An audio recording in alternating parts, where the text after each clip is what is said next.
کل کا کل یعنی ہر ایک جو لفظ کل اردو میں استعمال ہے وہی عربی کا. السلام علیکم ورحمۃ اللہ وبرکاتہ. الحمد للہ وحدہ والصلاة والسلام علی من لا نبی بعدہ اما بعد فاعوذ باللہ من الشیطان الرجیم بسم اللہ الرحمن الرحیم. ألم تر كيف فعل ربك بأصحاب الفيل ألم يجعل كيدهم في تضليل وأرسل عليهم طيرا أبابيل ترميهم بحجارة من سجيل فجعلهم كعصف مأكول. بسم الله الرحمن الرحيم. لإيلاف قريش إيلافهم رحلة الشتاء والصيف فليعبدوا رب هذا البيت الذي أطعمهم من جوع وآمنهم من خوف. صدق الله العلي العظيم وصدق رسوله النبي الكريم ونحن على ذلك من الشاهدين والشاكرين. اللهم ألهمنا رشدنا وأعذنا من شرور أنفسنا. اللهم وفقنا لما تحب وترضى من القول والفعل والنية. رب اشرح لي صدري ويسر لي أمري واحلل عقدة من لساني يفقهوا قولي. آمين يا رب العالمين. محترم حضرات، معزز سامعین، محترم خواتین، میری ماں اور بہنوں، ملے بھائیوں، پیارے بچوں، آج کی گفتگو کا عنوان ہے سورہ فیل اور سورہ قریش. دونوں کا عنوان مشترک ہے، دونوں کو الگ کرنے میں باتیں نامکمل رہ جائیں گی، اس لیے آج کی گفتگو میں دونوں سورہ شامل ہیں، سورہ قریش بھی اور سورہ فیل بھی. نبی کریم صلی اللہ علیہ وسلم کی پیدائش سے 50 دن پہلے ایک واقعہ پیش آیا. اس واقعے کو ہماری اصطلاح میں ارہاس کہتے ہیں. الف رے ہے الف صاد. ارہاس کے معنی سنگ بنیاد، جس نے مکے والوں کے اثرات سارے عالم میں پیدا کر دی تاکہ معلوم ہو جائے کہ مکہ المکرمہ کے حدود میں اب سید الانبیاء کی آمد ہے. آپ کی پیدائش کے 50 دن پہلے یہ واقعہ پیش آیا جو سورہ فیل کا پس منظر ہے. پہلی آیت میں اللہ نے فرمایا الم ترى، کیا تم نے دیکھا نہیں، کیف فعل ربک، کیسے کیا تیرے رب نے، باصحاب الفیل، ہاتھی والوں کے ساتھ. ایسا انداز ہے جیسے سب کو معلوم ہے پورا واقعہ. مکے والوں میں چل کیا تھا، دھوم تھی اس واقعے کی، اسی لیے اللہ نے اس انداز سے پوچھا کیا تم کو نہیں معلوم کہ مکے والوں کے ساتھ کیا سلوک کیا اللہ نے، جو ہاتھی والے آئے تھے مکے میں، یہ پورا واقعہ ان کو معلوم تھا. اسی لیے اس سوال انداز ہے الم ترى، کیا تم نے دیکھا نہیں. یہاں دیکھنے سے مراد کیا ہے، آنکھوں سے دیکھنا مراد نہیں ہے. تم نے اس واقعے کو سنا نہیں، تم کو معلوم نہیں ہوا. کیفا، کیسے کیا، رب کا، تیرے رب نے، بی ساتھ، اصحاب والے، الفیل ہاتھی، ہاتھی والوں کے ساتھ کیسے کیا تیرے رب نے. کیا تجھے نہیں معلوم؟ اگر نہیں معلوم ہے تو اب معلوم کر لو. میں یہاں رک کر کے آپ سے واقعہ سناتا ہوں پہلے کہ کیا پیش آیا. سورہ فیل کی 5 آیتیں، سورہ قریش کی 4 آیتیں، 9 آیتوں پر گفتگو آج ہوگی. ابرہا ایک گورنر تھا ملک یمن میں. یمن میں ایک گورنر تھا، اس کا نام تھا ابرہا. ملک حبشہ کی طرف سے وہ مقرر تھا. بادشاہ حبشہ نے اپنا گورنر بنایا تھا ابرہا کو. کہاں پر؟ یمن میں. اس کا دارالسلطنت تھا صنعاء. جیسے ہندوستان کا جو پائے تخت ہے وہ دلی ہے، آندھرا پردیش کا جو پائے تخت ہے وہ حیدرآباد ہے، ایسے صنعاء کا جو پائے تخت تھا وہ صنعاء کا یمن کا پائے تخت تھا. یہ ابرہا وہاں گورنر تھا. اس کے پیچھے اور طویل داستان ہے لیکن وہ عوام کے لائق نہیں ہے. پہلے سے وہاں ملوک حمیر کا قبضہ تھا.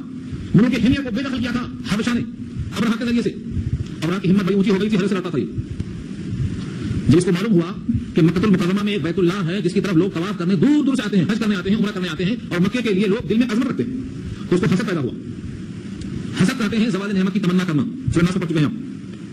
اس نے کہا کہ ہم بھی ایک بیت اللہ بنائیں گے اور ایک کعبۃ اللہ بنائیں گے اور لوگوں میں اعلان کر دیں گے کہ سب لوگ آئندہ سے حج کرنے عمرہ کرنے یہیں آئیں گے.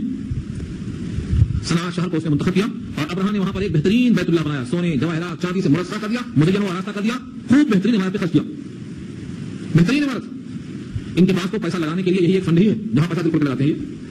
ہمارے اتر پردیش میں دیکھنا آپ نے ہاتھیوں پر چلا ہے، کروڑوں روپے خرچ ہو گئے ہاتھیوں پر. نہ کھانے کو نہ پینے کو، پبلک کھانے کو ترس رہی ہے، سڑکوں پہ گڑھے پڑے ہوئے ہیں اور ہاتھی پہ خرچہ ہو رہا ہے. کیا کہتے ہیں یہ شان ہے چار کی. بنیادی چیزیں انسان کو میسر نہیں ہے، کپڑا میسر نہیں، کھانا میسر نہیں، تعلیم میسر نہیں، صحت میسر نہیں، ہاتھیوں پہ خرچہ ہو رہا ہے. تو ایسا اس نے بھی کیا کیا، ایک فرضی بیت اللہ بنایا اور کروڑوں خرچہ کر دیا. اعلان کر دیا آئندہ سے کوئی بھی حج کرنے کے لیے بیت اللہ مکہ میں نہ جائے، بیت اللہ یہاں آ گیا یہاں ہے. لیکن لوگوں کے دل میں جو عظمت تھی بیت اللہ کی وہ کہاں کم ہوتی، سب وہی جاتے. ایک عرب کو معلوم ہوا کہ بیت اللہ کے مقابل دوسرا بیت اللہ بن گیا ہے ملک یمن میں، صنعاء شہر میں. اس کو غصہ آیا اور جا کر کے اس نے وہاں پر پیخانہ کر دیا، گندگی کر دیا رات میں. ابرہا کو معلوم ہوا تو لال پیلا ہو گیا، غصے سے بڑا فتح ہوا، بہت غضبناک ہوا. اور دوسری روایت میں یہ ہے کہ قریب میں کچھ لوگ کھانا پکا رہے تھے اور آگ اڑ کے اس کے اندر پہنچ گئی، آگ لگ گئی، جل گیا. یہ وجہ پیش آئی. دونوں روایتیں موجود ہیں.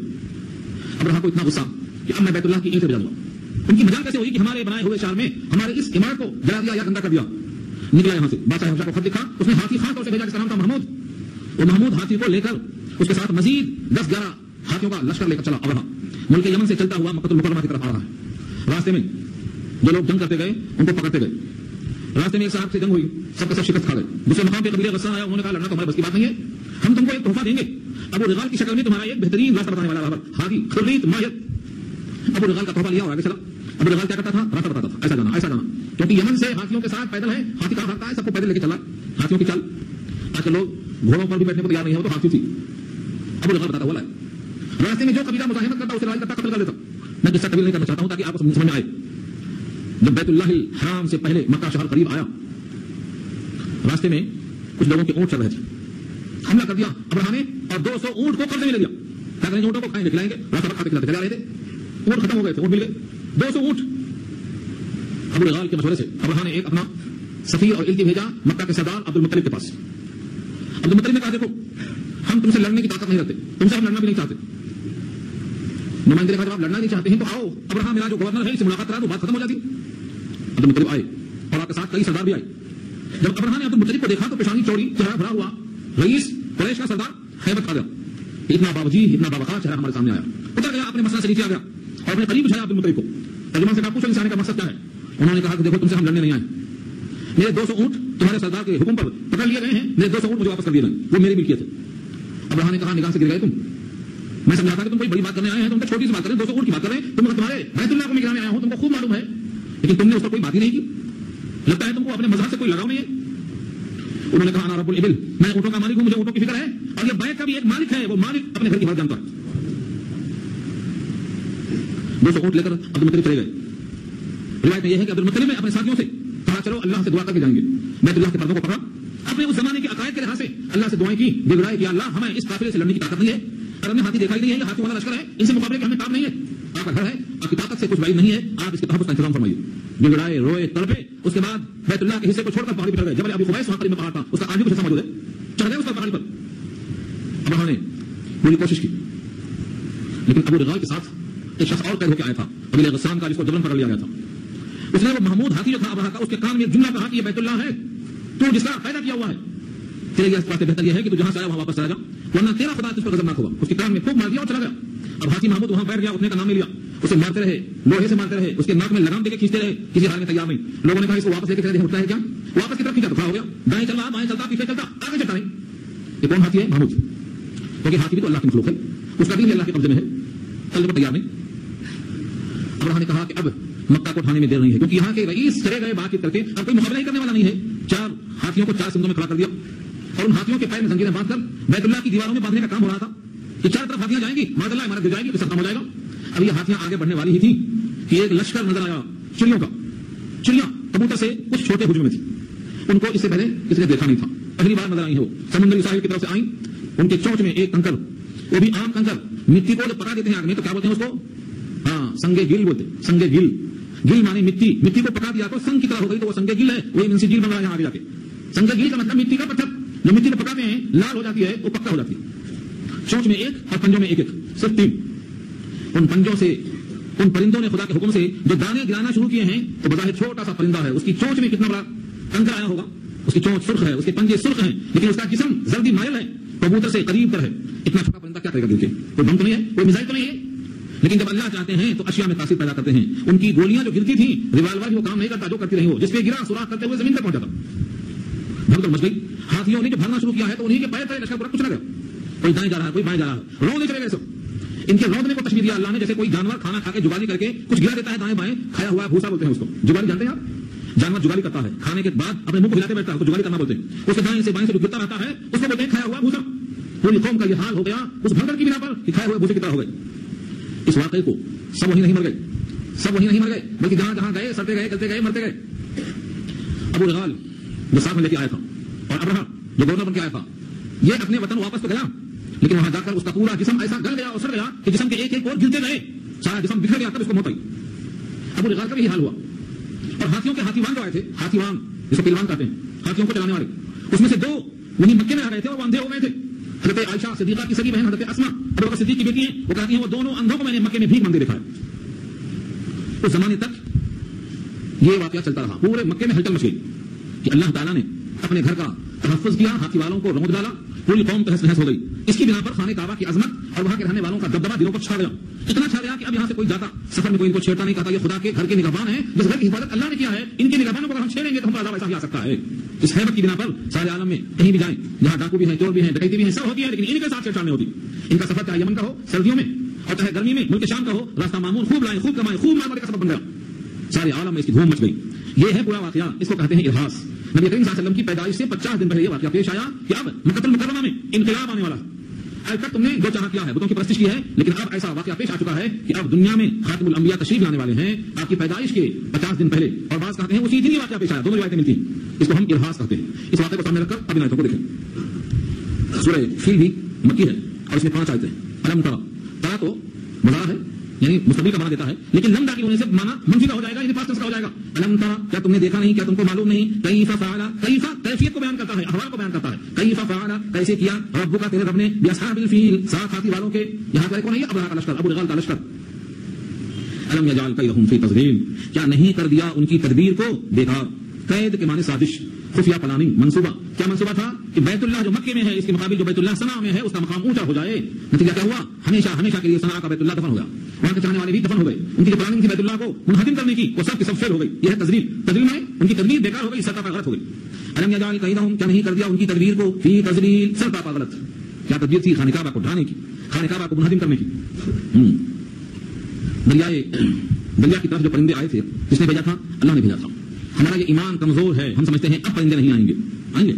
جس طرح رو رو کر عبد المطلب نے اللہ کو پکارا تھا اپنے گھر کا تحفظ کر لیجیے، ہمیں لڑنے کی طاقت نہیں ہے، جب بندہ بے بسی کا اظہار کرتا ہے تو اللہ کا جال ایسا آتا ہے۔ آج مسلمانوں میں طاقت ہے، یہ طاقت کا صحیح استعمال نہیں کرتے ہیں، اس واسطے فرشتے اور وہ پرندے ابھی نہیں آ رہے ہیں، ابابیل آج بھی آ سکتے ہیں، ہاں اتر سکتے ہیں گردوں سے، اتر سکتے ہیں گردوں سے، فرشتے تیری نصرت کو فضائے بدر پیدا کر، ہاں فضائے بدر پیدا کر، فرشتے تیری نصرت کو اتر سکتے ہیں گردوں سے، کتاب اندر کتاب بھی آج بھی آ سکتے ہیں۔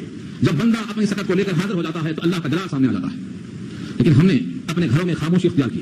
اللہ فرماتے ہیں کیا تم نے دیکھا نہیں کہ ان کی تدبیریں بیکار ہو گئی، وارسلنا علیہم، اور بھیجا ہم نے ان پر، ارسلہ چھوڑ دینا، علیہم ان لوگوں پر، طیرن پرندے، طیر کی صفت کیا ہے، طیر کہتے ہیں اڑتے ہوئے پرندے، تھے نہیں کہیں نظر نہیں آئے، طیرن اڑتے ہوئے، طیرن ابابیل، ابابیل جھنڈ کو بولتے ہیں، ہمارے پاس جو اردو میں ایک پرندے کا نام ابابیل ہے، یہ پرندے بڑھاتے ہیں یہاں، اکثر لوگ دھوکہ کھاتے ہیں کہ ابابیل جو پرندہ ہے چھوٹا چھوٹا اڑتا ہے یہی پرندہ وہاں ہے، نہیں، ابابیل یہ پرندہ الگ ہے، یہاں پر ابابیل سے مراد ہے غول کے غول، جھنڈ کے جھنڈ، ابابیل کا واحد نہیں آتا، یہ جمع ہی استعمال ہوتا، ابابیل کے معنی جھنڈ، کس کا، طیرن اڑتے ہوئے پرندوں کا جھنڈ آیا جن کے دونوں چونچ میں سنگ گل تھا، ترمیہم، ترمیہم رمی سے بنا ہے، رمی کے معنی تیر چلانا، رمی عربی کے معنی پھینک کے مارنا، پتھر پھینکتا ہے تب بھی رمی، تیر پھینکتا ہے تب بھی رمی، کنکر پھینکتا ہے حاجی میدان عرفات میں تب بھی رمی، جو میدان میں حاجی پھینکتا ہے وہ کیا کرتا ہے، رمی جمار کرتا ہے، رمی کے معنی پتھر پھینک اس کو مارتا ہے، رجم للشیطان رضی الرحمن، تو وہ بھی رمی ہے، رمی کہتے ہیں مارنا، مطلق مارنا، پتھر پھینک کے مارے یا چپل پھینک کے مارے، حاجی غصے میں چپل پھینک کے مارتا ہے، کہتا ہے میں تجھے چپل سے ماروں گا، صحیح کروں گا، میں غصے میں آتا، مگر شیطان وہاں بھی اپنا کام کر دیتا ہے، یہ غصے میں ادھر پھینک کے مارتے، وہ غصے میں ادھر پھینک کے مارتا، نتیجہ کیا ہوا، ان کی چپل ان کو لگتی، ان کی چپل ان کو لگتی، شیطان بولتا میرا کام تو ہو گیا،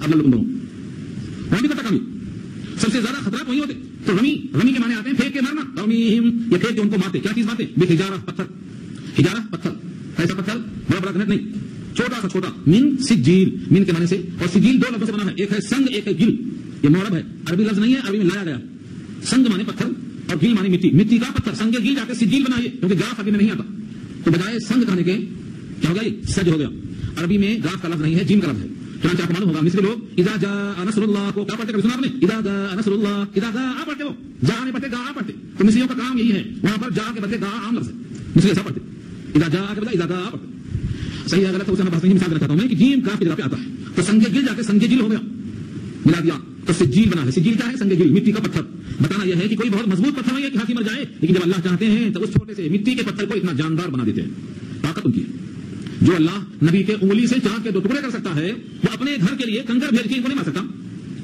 جو اللہ اپنے موسیٰ کے لیے دریائے نیل کا پانی کھڑا کر دے سکتے ہیں، اور اپنے ابراہیم کے واسطے آنکھ کو گلزار کر سکتے ہیں، اور اسماعیل کے واسطے چھری کو کٹنے کا حکم روک دے سکتے ہیں، کیا وہ اللہ میں یہ طاقت نہیں ہے کہ چھوٹے سے کنکر سے کام تمام کر دے، یہ بھی تو بظاہر دکھانے کے لیے ہے، ورنہ صرف اللہ حکم دے تو کائنات بجھ جائے، صرف بتانے کے لیے ہے، چھوٹے سے چھوٹے شے میں ہم تاثیر پیدا کرنے پر قادر، اس زمین میں جو چیزیں ہیں ان کی تاثیر اللہ کے حکم سے ہوتی ہے، آپ نے گولی کھایا شفا کے لیے، اللہ شفا اس میں ڈالتے ہیں تو شفا ملتی ہے، نہ ڈالیں تو اسی گولی سے لوگ مر جاتے ہیں، وہ سمجھتے ہیں شفا گولی میں ہے، کھاتے ہی شفا ملے گی، نہیں ملتی، اسی گولی سے بہت سے لوگ مر جاتے ہیں، جس بستر میں لوگ شفا پاتے ہیں اسی پہ لوگ مرتے بھی ہیں، کیا سمجھتا ہے، چھوٹا سا چھوٹا پتھر، وہ بھی گرنٹ کا پتھر نہیں ہے، مٹی کا بنا ہوا نقلی مصنوعی پتھر ہے، پتھر نہیں ہے، مٹی کا بنا ہوا پتھر ہے، مگر طاقت اتنی دی اللہ نے۔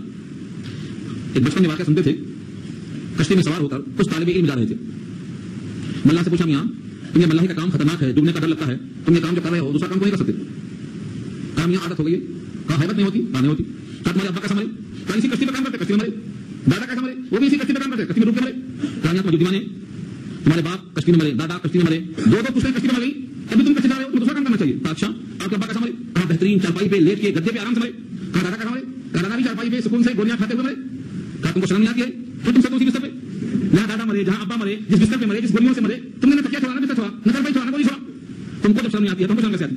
تو مرنا تو ہی ہے، کشتی میں مرو یا چرپائی میں مرو، اللہ نے فیصلہ کر دیا ہے، ایک حیات کا دن مقرر ہے، وہ ٹلنے والا نہیں ہے۔ ان ہاتھیوں کے ساتھ جو غرور تھا، سرکشی تھی کہ راستے میں جو میرا مارتے کاٹتے بھاگیاں بناتے چلے جا رہے تھے، اللہ نے کہا تم کو مارنے کے لیے فرشتہ نہیں بھیجوں گا، جیسی روح ویسے فرشتے، فرشتے تو اچھے کر جاؤں گا میں، فرشتے کر کے بدل میں آئیں گے، لیکن تمہارے واسطے ہمارے پرندے بھی کافی ہیں، پرندوں کی چونچ کافی ہے، تو ضرورت نہیں، وہ تحس نحس کر دیا۔ ایسا رو پڑا کہ مکے والے مبہوت ہو گئے۔ وارسل علیہم طیرا ابابیل، اور بھیجا ان پر غول کے غول پرندے، ترمیہم بحجارہ، وہ پتھر ان کو مارتے تھے، کیسے پتھر مارتے تھے؟ کنکر کی پتھریاں پھینکتے تھے، اگائی کیسے گئی تھی؟ مٹی کی۔ فجعلہم، پس کر ڈالا ان کو، یعنی پورے لشکر کو، کیا کر ڈالا؟ کا جیسے اسفن بھوسا، معقول کھایا ہوا۔ کھایا ہوا بھوسا کیسا ہوتا ہے؟ جانور کھاتا ہے منہ سے گرتا رہتا ہے، وہ گرا ہوا کیسا ہوتا ہے؟ وہ حال پوری قوم کرا۔ کس نے کیا؟ کیا تو اللہ نے، مگر نظر کون آیا؟ پرندہ اور اس کی چونچ کا کنکر۔ کیا کس نے؟ اللہ نے۔ اللہ فرماتے ہیں ارسل علیہم، اللہ نے بھیجا، الم یجعل، اللہ نے کیا، الم تر کیف فعل ربک، پھر رب نے کیا، کیا سب رب نے، مگر نظر نہیں آیا۔ کرنے کے لیے نظر آنا شرط نہیں ہے۔ آپ کو پیدا کس نے کیا؟ اللہ نے۔ نظر آیا؟ کتنے لوگ مرے ہیں اس محلے میں، سب کی روح کس نے نکلوایا؟ اللہ نے۔ نظر آیا؟ نہیں آیا۔ کھانا کون دیتا؟ نظر آیا۔ بارش کون ملتا؟ نظر آیا۔ تو ان کو تحس نحس کس نے کیا؟ اللہ نے، مگر وہ نظر نہیں آیا، کیونکہ نظر آنے میں ہماری کوتاہی ہے، ہماری نگاہیں کمزور ہے۔ چمگادڑ جب نکلتا ہے دن میں تو اس کی آنکھیں بند رہتی ہیں، کیا بولتا ہے؟ روشنی اتنی تیز ہے سورج کی کہ میں آنکھ نہیں کھول سکتا، چکا چور ہے اس کی آنکھ۔ تو چمگادڑ کیا بولتے؟ چمگادڑ کو ہاں چمگادڑ کچھ بولتے؟ چمگادڑ رات میں چلتا، رات میں نکلتا، دن میں نہیں نکلتا، دن میں نکلا تو اس کی آنکھیں بند رہتی ہیں۔ ہاں شپر کشم، شپر کا تو شپر میں چمگادڑ، چمگادڑ کو کیا بولتے ہیں آپ کے پاس؟ مجرم، ہاں چمڑے کی چوری بولتے۔ یہ دن میں آنکھ تو اس کو ہے، مگر رات میں دکھتا، دن میں دیکھے گا تو سورج کی تیزی سے آنکھیں نہیں کھول سکتا، تو کسی لگتی ہے؟ سورج کی غلطی ہے؟ سورج کی غلطی نہیں ہے۔ ہاں سورج تو برابر آن بان سے نکلا ہوا ہے، اس کی آنکھ کمزور ہے، اس کو دیکھنے کے لائق نہیں ہے۔ اللہ تعالیٰ بھی بڑی آن بان سے جلوہ افروز ہیں، ہر چیز میں یہاں ہے، ہر چیز میں آیا ہے، خورشید میں نہ آئے پر ذرے میں سمائے، من گنجم در زمین و آسمان لیک گنجم در ذلے مسلم زمان، مسلم کے دل میں ہے اللہ، لیکن نظر نہیں آتی، کیوں؟ ہماری آنکھوں میں قصور ہے، ہماری آنکھوں میں کمزوری ہے۔ یہ کلام اللہ مخلوق نہیں ہے، اللہ کی صفت ہے، اور صفت موصوف سے جدا نہیں ہوتی۔ اب یہ کلام آپ کے سینے میں اگر آ گیا ہے تو یہ کلام اللہ کی صفت ہے، تو آپ کے دل میں اللہ آئے کہ نہیں آئے؟ صفت موصوف سے جدا نہیں ہوتی۔ کوئی کہتا میں بہادر ہوں مگر میری بہادری گھر میں ہے، مان لیتے آپ؟ میں سخی ہوں مگر میری سخاوت گھر میں بیوی کے پاس ہے، مانتے آپ؟ میں بہت گورا ہوں لیکن میرا گورا پن گھر میں رکھا ہوا ہے، مان لیتے آپ؟ صفت انسان کے ساتھ ہوگی۔ پھول کہتا ہے میں پھول ہوں، میری خوشبو باہر رکھی ہوئی ہے، پھول تو اپنے خوشبو کو الگ نہیں کرتا، تو صفت موصوف سے الگ نہیں ہوتی۔ یہ قرآن اللہ کی صفت ہے، جس سینے میں جتنا آئے گا اتنا گویا اس نے اللہ کو اپنے سینے میں اتار دیا ہے۔ اس واسطے حضور نے کہا جس کے سینے میں قرآن ہے وہ گھر آباد ہے، اور جس کے سینے میں قرآن بالکل نہیں ہے وہ ویران گھر ہے، کنڈرات میں تبدیل ہو چکا ہے۔ اس لیے بولتا ہوں کچھ نہ کچھ تھوڑا تھوڑا دھیرے دھیرے آہستہ آہستہ اس اللہ کے کلام کو، جو کلام اللہ کی صفت ہے، دل میں اتارنے کی کوشش کرو۔ اسی واسطے میں آپ کو دعوت دیتا رہتا ہوں، یہ ولیمے کی دعوت تو کھاتے رہتے آپ، اسے کوئی منع نہیں کرتا آپ کو، مگر یہ بھی کھاؤ، یہ روح کی غذا۔ تو فرمانا یہ ہے، اللہ کا ارشاد یہ ہے کہ اللہ نے ان کو کھائے ہوئے بھوسے کی طرح کر دیا۔ کیا کس نے؟ اللہ نے۔ نظر نہیں آیا، پرندہ نظر آیا، پرندے کا گول نظر آیا، اور ان کی چونچ سے گرتا ہوا کنکر نظر آیا، لیکن یہ سب اللہ فرماتے ہیں میں نے کیا، کام میرا ہے۔ کوئی بھی کام جب بندہ کرتا ہے تو بندہ یہ نہ سمجھے کہ میں کرتا ہوں، کیا سمجھے؟ اللہ نے کروایا۔ جب خضر نے کوئی کام کیا تو کیا کہا؟ وما فعلته عن امری، میں نے خود سے یہ کام نہیں کیا ہے۔ فاراد ربک ان یبلغ اشدہما، فاراد ربک، رب نے کہا تیرے، رب نے چاہا تیرے تو میں ایسا کر رہا ہوں۔ خضر کا ہر عمل رب نے چاہا۔ ایک عمل تھا کشتی خراب کرنے کا، وہ بھی خدا کے حکم سے تھا، لیکن ادب سے کہتے ہیں فارادت ان اعیبھا، میں چاہا کہ اس کو عیبدار کر دوں۔ تو آپ سمجھو اس چیز کو بہت اونچی چیز سنا رہا ہوں میں۔ اللہ تعالیٰ بندوں سے جو کام کراتے ہیں، بندہ سمجھتا میں نے کیا، مسجد میں نے بنایا، حج میں نے کیا، عمرہ میں نے کیا، فلاں کام میں نے کیا، تم نے کچھ نہیں کیا میاں، اللہ نے کیا ہے۔ جس دن یہ خیال آیا کہ سب کچھ اللہ نے بنایا ہے، ہم کو اللہ نے بنایا ہے، ہمارا عمل اللہ نے بنایا ہے، تب آپ کا ایمان پختہ ہوگا۔ جب تک میں باقی ہے تب تک کچھ بھی نہیں ہے۔ واللہ خلقکم وما تعملون، اللہ وہ ہے جس نے تم کو بھی پیدا کیا، تمہارے عمل کو پیدا کیا، تمہارے بس کی بات نہیں کچھ کرنے کی۔ اس لیے ہمیشہ اللہ سے مدد چاہو، ہمیشہ اللہ سے دعا کرو کہ اللہ مجھ کو صحیح کام کی توفیق دیجیے، ہم کو ایسے کام کی توفیق دیجیے جن سے آپ راضی ہو جاتے ہیں۔ یہ دعا کرنا پڑے گا آپ کو۔ تو اس صورت کا پیغام ہو گیا۔ اب اس واقعے کی وجہ سے پورے قریش کا حال کیا تھا؟ ہیرو بن گئے۔ اللہ نے کام کیا، لیکن ان کے شہر میں یہ واقعہ پیش آیا، اور وہ گھر جس کو بتایا گیا وہ گھر ان کے شہر میں ہے، اس لیے پورے شہر کی عظمت بیٹھ گئی۔ مکہ کی حرمت، مکہ کا احترام، مکے والوں کی شان ساری کائنات میں دھوم مچ گئی۔ جہاں جہاں لوگ گئے مرتے ہوئے اطلاع پڑ گئی، اللہ کا عذاب آیا، دشمن بھاگ گئے، مکے والوں میں سے کوئی لڑنے کو نہیں آیا، پرندوں نے سب کو مار کے تباہ کر دیا۔ تو یہ واقعہ ہے، اس کو معجزہ کہتے ہیں۔ جو بندوں سے نہ ہو سکے اس واقعے کو معجزہ کہتے ہیں۔ اللہ نبی کے ہاتھ پہ ہو تو معجزہ، غیر نبی کے ہاتھ پہ ہو تو کرامت، بشرطیکہ وہ مومن ہو، اور غیر مومن کے ہاتھ پہ ہو تو اس کا نام استدراج ہے، اور نبی کی نبوت کے اعلان سے پہلے ہو، نبی کی نبوت سے پہلے ہو، نبی کی پیدائش سے پہلے ہو تو اس کو ارہاس کہتے ہیں۔ سنگ بنیاد ہے، اب نیا زمانہ شروع ہونے والا ہے، دنیا میں نئی روشنی پیدا ہونے والی ہے۔ اب سید الانبیاء دنیا میں آ رہے ہیں اور ساری ظلمتوں کو دور کرنے کے واسطے، نور توحید پیش کرنے کے واسطے، قرآن کریم کے ذریعے سے حلال و حرام کا حکم پیش کرنے کے واسطے تشریف لا رہے ہیں۔ یہ ہے ارہاس، سنگ بنیاد نبوت کی۔ قریش اس عظمت سے فائدہ اٹھا لیا۔ وہاں عام طور سے چوری بہت ہوتی، ڈکیتی بہت ہوتی، زنا بہت ہوتا، لوٹ مار بہت ہوتی، جنگیں ہوتی، وہ سفر کو نکلتا نہیں کی وجہ سے پورا قافلہ مل کے جاتا، تلوار لے کے جاتے، مقابلہ ہوگا، جیتیں گے تو ہم اور ہاریں گے تو وہ، کوئی قانون نہیں تھا، جنگلی قانون تھا۔ اللہ نے خود کہا ہے تخطف الناس من حولهم يتخطف الناس من حولهم. لوگ اچک لیے جاتے تھے مکے کے اطراف. کوئی بھی کہیں سے آیا تو لوٹ لیا, چھین لیا, مار دیا, قتل کر دیا. کہاں ہوتا تھا؟ ہر طرف ہوتا تھا, مکے کے اطراف تک ہو چکا تھا. يتخطف الناس من حولهم. یہ اللہ نے پیغام دیا, سب کی آنکھوں سے بات واضح تھی. لیکن مکے والے جہاں جاتے کوئی ڈاکو قریب نہیں آتا. بولتا یہ اللہ کے گھر کے محافظ ہے. جس گھر کا حفاظت کرنے والا پرندوں کو بھیج سکتا ہے, ان پہ ہاتھ ڈالیں گے تو اس کی غیرت کو غصہ آئے گا. اس وجہ سے قریش کو اللہ نے منتخب کیا. حضور نے فرمایا ہے ساری دنیا کے انسانوں میں اللہ نے قریش کو, بلکہ یوں فرمایا ساری دنیا کے انسانوں میں عرب کو منتخب کیا ہے, اور عربوں میں بنی کنانہ کو منتخب کیا, اور کنانہ میں بنی ہاشم کو منتخب کیا, اور بنی ہاشم میں قریش کو منتخب کیا ہے, اور قریش میں مجھ کو منتخب کیا ہے. یہ انتخاب ہے, تمام مجتبی اور مصطفی. اس لیے وہاں کے رہنے والوں کی عظمت کرو, حکم دیا کہ قریش کو مقدم رکھو, قیادت ان کی ذمہ رکھو. جب تک قریش قائد ہوگا تمہارے لیے خیر و برکت ہوگی. تو قریش نے اس کا فائدہ اٹھایا. اب بڑے آرام سے سفر کرتے, ایک سفر کرتے سردی میں اور ایک گرمی میں. ملک یمن بہت گرم ملک ہے, وہاں سردی میں جاتے. ملک شام سرد علاقہ ہے, تو وہاں گرمی میں جاتے, دو سفر کرتے, خوب کماتے, خوب لاتے, مالدار ہو گئے. اس کے بعد دعا کیا تو اب طائف سے قریب 2 مقام ہے, وہاں پر اللہ نے سبزہ زار کر دیا. اب نہ شام جانا پڑتا ہے نہ ملک یمن جانا پڑتا ہے, بلکہ طائف سے قریب اتنا سبزہ زار ہو گیا ہے کہ وہاں کے پھل, وہاں کی سبزیاں, ترکاریاں طائف سے بہت قریب ہے. مکے سے چند میل کا فاصلہ ہے, اسی لائن پر وہاں کے پورے فروٹس مکے میں ہمیشہ موجود رہتے ہیں. یہ اللہ نے قریش کے واسطے انتظام کیا ہے. اب لفظوں کو دیکھیے. لإلاف قریش, قریش کے مانوس ہونے کی وجہ سے, قریش خاندان کا نام ہے, اور ایلاف کے معنی مانوس ہونا. کس سے؟ جیسے ہم آج مانوس ہو گئے کامریڈی سے, آتے جاتے عادت ہو گئی. کیا بولتے اس کو؟ مانوس ہونا بولتے. ہل مل جانا, مانوس ہونا, عادی ہو جانا. پہلے کامریڈی بہت دور معلوم ہوتا تھا, اب لگتا ہے گئے اور آئے, قریب ہو گیا. یہ اس کو مانوس کرنا بولتے. قرآن کریم میں لفظ مانوس اور جگہوں میں بھی استعمال ہوا ہے. وہاں لفظ سورہ فصرہن الیک, جہاں اللہ سے ابراہیم نے دعا کی تھی کہ مردوں کو زندہ کیسے کریں گے, تو آپ نے کہا 4 پرندے پکڑ لو, ان کو پہلے مانوس کر لو تاکہ تم ان کو پہچان سکو. پھر قیمہ کر دو, پہاڑوں پہ دو, آواز دو تو مرغ آ جائے گا, کبوتر آ جائے گا. وہاں مانوس کرنا, پہچاننا, ہل مل جانا, واقف ہو جانا. تو لإلاف قریش, قریش کے مانوس ہونے کی وجہ سے, یہ لام ضروری ہے, یہ ریزن بیان کرتا وجہ. قریش کے مانوس ہونے کی وجہ سے, ایلافہم, ان کا مانوس ہونا, یہ اس کا مطلب ہے. کس چیز سے؟ رحلہ, سفر. الشتاء, سردی یعنی جاڑا, والصیف, اور گرمی. سردی اور گرمی کے سفر سے مانوس ہو جانا کس کا؟ قریش کا. ایسا مانوس ہو گئے, خطرہ ہی نہیں, کوئی ڈاکو نہیں, کوئی چور نہیں, کوئی اچکا نہیں, کوئی قریب آنے کو تیار نہیں, ہمت نہیں کسی کے ہاتھ ڈالنے کی. کیا یہ تو مقدس لوگ ہیں, مقدس ہستیاں ہیں, یہ تو بیت اللہ کے نگہبان ہیں. رحلۃ الشتاء, سفر سردی کا, والصیف, اور گرمی کا, جاڑے اور گرمی کے سفر سے خوب ہو گئے. یہ سفر سے مانوس ہو گئے. کس کی برکت ہے؟ اس گھر کی. کون سے گھر کی؟ جو اللہ کا گھر ہے, بیت اللہ الحرام. اس گھر کی عظمت کی بنا پر ان کی عظمت دلوں میں بیٹھ گئی, سفر آسان ہو گیا, اور مال کی فراوانی ہو گئی, خوشحالی آ گئی. تو جس گھر کے وجہ سے ان کی عظمت بحال ہوئی ہے, خوشحالی آئی ہے, اس گھر کے رب کا حکم ان کو ماننا چاہیے بطور شکر کے. یہ خانہ کعبہ کی عظمت اور اس سے فائدہ جن لوگوں نے اٹھایا ہے, ان کو حکم ہوتا ہے کہ اس گھر کے رب کی عبادت کریں.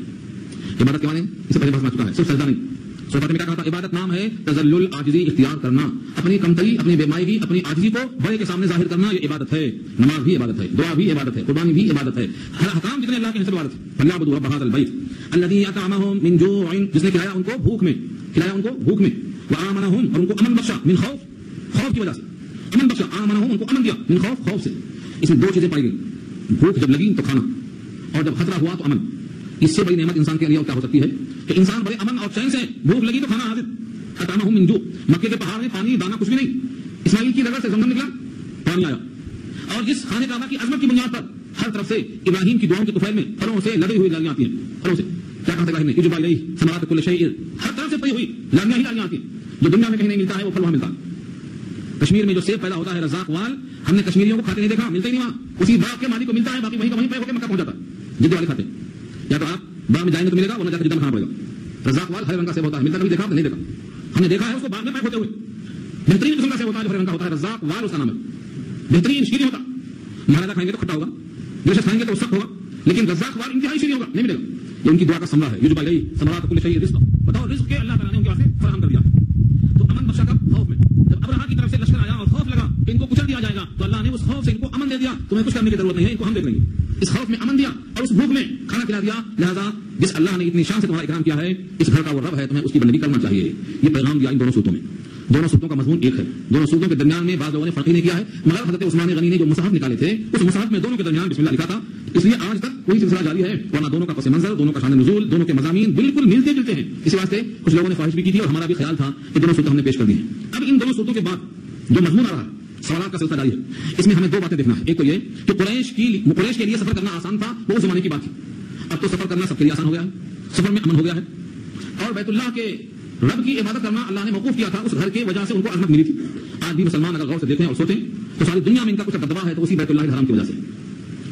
کہا گھر میں کچھ کام ایسے ہیں کرنے کے, گھر میں کر لو, سنتیں گھر میں پڑھ لو, اور فرض نماز جماعت سے پڑھ لو, اور جمعہ کی نماز جامع مسجد میں پڑھ لو, اور عیدین کی نماز پورے شہر میں اکٹھا ہو کے پڑھ لو, اور عرفات کے میدان میں سارے عالم کے لوگ جمع ہو جاؤ. آج بھی اس بیت اللہ کو اللہ نے ذریعہ بنایا ہے دلوں پر عظمت چھا جانے کا. کتنے لوگ ہیں جو بیت اللہ میں طواف کرنے والوں کو دیکھتے ہیں اور ان کی وجہ سے لوگوں پر ایک ہیبت طاری ہو جاتی ہے کہ ان کا یہ منبع ہے، منبع اتحاد ہے. اسی واسطے بیت اللہ کے ساتھ طواف، عرفات میں قیام، عرفات کا قیام خود حج ہے، کیونکہ وہ اجتماعیت کی شکل ہے جس کی بنیاد پر معلوم ہوتا ہے کہ سب کا ایک ہی مقصد ہے کہ اس گھر کے رب کو راضی کرنے کے واسطے لبیک کرتے ہوئے آئیں، اللہ میں حاضر ہوں. تو حاجیوں کو اور عمرہ کرنے والوں کو اور ان کے طفیل میں مسلمانوں کی جو عظمت شان ہے آج بھی اس گھر سے وابستہ ہے، اور اس گھر سے وابستگی اس وقت رہے گی جب تک قیامت نہ آ جائے. علامات قیامت میں لکھا ہے تو اس بیت اللہ کی اینٹ سے اینٹ بجانے والی قوم پیدا ہوگی جس کی ناک چپکی ہوگی، قد چھوٹا ہوگا، رنگ کالا ہوگا، جس کی پنڈلیاں گھٹی ہوئی ہوں گی اور جن کا چہرہ ڈھال کی طرح چپکا ہوگا. یہ لوگ بیت اللہ کی اینٹ سے بجا دیں گے. وہ زمانہ ہوگا قیامت کے قریب کا، قیامت کے قریب کا. تب اللہ کی طرف سے ان پر لشکر نہیں آئے گا کیونکہ وہ قرب قیامت میں ہوگا، اور قیامت اس وقت تک نہیں آئے گی جب تک زمین پر ایک اللہ اللہ کہنے والا باقی رہے گا. اس کا مطلب کیا ہوا؟ اس وقت لوگ بیت اللہ کا حق ادا کرنے والے باقی نہیں رہیں گے، اس لیے قیامت آئے گی. اور وہ طواف کبھی بند نہیں ہوگا. قرب قیامت میں جو واقعہ پیش آئے گا تب تک طواف کرتے ہی رہے گا. یہ مت سمجھو کہ ایک واقعہ تھا گزر چکا، ان کے لیے بیت اللہ کا طواف تھا، ان کے واسطے بیت اللہ کی عظمت تھی، ان کے واسطے بیت اللہ کی رب کی عبادت تھی. نہیں، وہ عظمت کا مرکز آج بھی ہے اور قیامت تک وہ مرکز باقی رہے گا. لہذا اپنے دلوں سے اس گھر کے رب کی محبت کو جانے مت دینا. اس گھر کا جو رب ہے وہ ساری کائنات کا رب ہے. اس کی بندگی میں ہم سب کو آگے آگے آنا ہے. بندگی کیا ہے؟ اس کا حکم بجانا. اس کے حکم کا مجموعہ کہاں ہے؟ یہ قرآن ہے، اور اس پر عمل کر کے دکھایا نبی نے وہ سنت ہے، اور جس دین کو تیار کیا حضور نے وہ صحابہ کا تعامل ہے. اس لیے اپنے آپ کو لگانا ہے. ہم کو بھی تو اللہ نے امن دیا ہے خوف کے مقام پر. اللہ نے ہم کو بھی کھانا دیا ہے بھوک کے موقع پر. جو جو نعمتیں ان کو میسر کی آج ساری نعمتیں اللہ نے میسر کی ہیں. اس لیے اس رب کے عبادت کے لیے ہم سب کو بھی آگے بڑھنا ہے. اللہ تعالیٰ عمل کرنا آسان فرمائے. وآخر دعوانا ان الحمد للہ رب العالمین.